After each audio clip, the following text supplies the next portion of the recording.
Welcome to Simplifying Law. Today we are going to discuss about the maxim called damnum sine injuria. Damnum sine injuria എന്ന് പറയുന്നത് അവിടെ ഒരു ഡാമേജോ ലോസോ ഉണ്ടാവും, പക്ഷേ നമ്മുടെ വയലേഷൻ ഓഫ് റൈറ്റ് അവിടെ ഉണ്ടാവില്ല. അതായത് നമ്മുടെ ലീഗൽ റൈറ്റ് വയലേറ്റ് ആവില്ല, പക്ഷെ അവിടെ ഒരു ഡാമേജോ ലോസോ സംഭവിക്കാനുള്ള ചാൻസസ് കൂടുതലാണ്. അപ്പോൾ ഇതിൻ്റെ എക്സ്പ്ലനേഷനിൽ പറയുന്നത് ലോ ഓഫ് ടോട്ട്സിൻ്റെ അണ്ടറിൽ ഒരു ഡിഫെൻഡൻറ്റ് ലയബിൾ ആവില്ല. എപ്പോഴാണ് ലയബിൾ ആവാത്തതെന്ന് ചോദിച്ചു കഴിഞ്ഞാൽ, പ്ലെയിൻറ്റിഫിൻ്റെ ലീഗൽ റൈറ്റ് വയലേറ്റ് ആയിട്ടില്ലെങ്കിൽ ഡിഫെൻഡൻറ്റ് ഒരിക്കലും ലയബിൾ ആവില്ല. ഇതിന് തൊട്ട് മുന്നുള്ള വീഡിയോയിൽ നമ്മൾ പഠിച്ചിട്ടുണ്ടായിരുന്നു ഇഞ്ചൂറിയ സൈൻ ഡാംനം.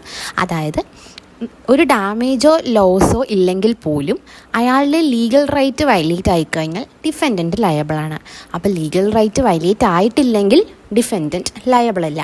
അപ്പോൾ ഈ മാക്സിമിലും സെയിമാ പറയുന്നത്, where there is no violation of legal right, no action lie in the court of law, even though the defendant's act has caused some loss or harm or damage to the plaintiff.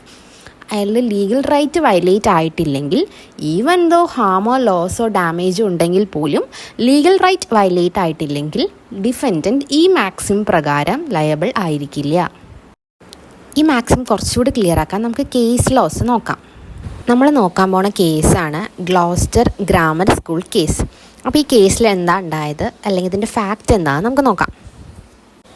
ഇതിൽ plaintiff ഒരു grammar school conduct ചെയ്യായിരുന്നു. അപ്പോൾ ഡിഫെൻഡൻറ്റ് എന്ത് ചെയ്തു എന്ന് പറഞ്ഞു കഴിഞ്ഞാൽ, അപ്പുറത്ത് സെയിം ഒരു ഗ്രാമർ സ്കൂള് അവരും സ്റ്റാർട്ട് ചെയ്തു. അപ്പോൾ എന്തായി, മെജോറിറ്റി ഓഫ് ആൾക്കാരും ഈ ഗ്രാമർ സ്കൂളിൽ നിന്ന് ഡിഫെൻഡൻ്റെ ഗ്രാമർ സ്കൂളിലേക്ക് പോയി.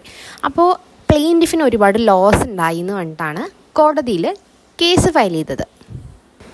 ഇവിടെ കോർട്ട് എന്താ പറഞ്ഞതെന്ന് പറഞ്ഞാൽ, ഇവിടെ പ്ലെയിൻറ്റിഫിന് ലോസ് വന്നു, അതായത് കുട്ടികൾ അങ്ങോട്ട് പോയത് കൊണ്ട് ഫിനാൻഷ്യൽ ലോസ് വന്നു. പക്ഷേ പ്ലെയിൻറ്റിഫിൻ്റെ ഒരു ലീഗൽ റൈറ്റും ഇവിടെ വയലേറ്റ് ആയിട്ടില്ല. അതുകൊണ്ട് തന്നെ ഡിഫെൻഡൻറ്റ് അതിൽ ലയബിൾ അല്ല. കാരണം ലീഗൽ റൈറ്റ് വയലേറ്റ് ആയാൽ മാത്രമാണ് ഈ മാക്സിമിൻ്റെ അണ്ടറിൽ ലയബിലിറ്റി വരുള്ളൂ. ഡാംനം സൈൻ ഇഞ്ചൂറിയ എന്നുള്ള മാക്സിം ക്ലിയർ ആണെന്ന് വിശ്വസിക്കുന്നു. നെക്സ്റ്റ് ക്ലാസ്സിൽ നമ്മൾ ജനറൽ ഡിഫെൻസസും അതിൻ്റെ ലിമിറ്റേഷൻസും അതിൻ്റെ കേസ് ലോസും ആയിരിക്കും നമ്മൾ ഡിസ്കസ് ചെയ്യുന്നുണ്ടാവുക. Thank you for joining me. I hope you found it helpful. Don't forget to like and subscribe for more law related contents. Thank you.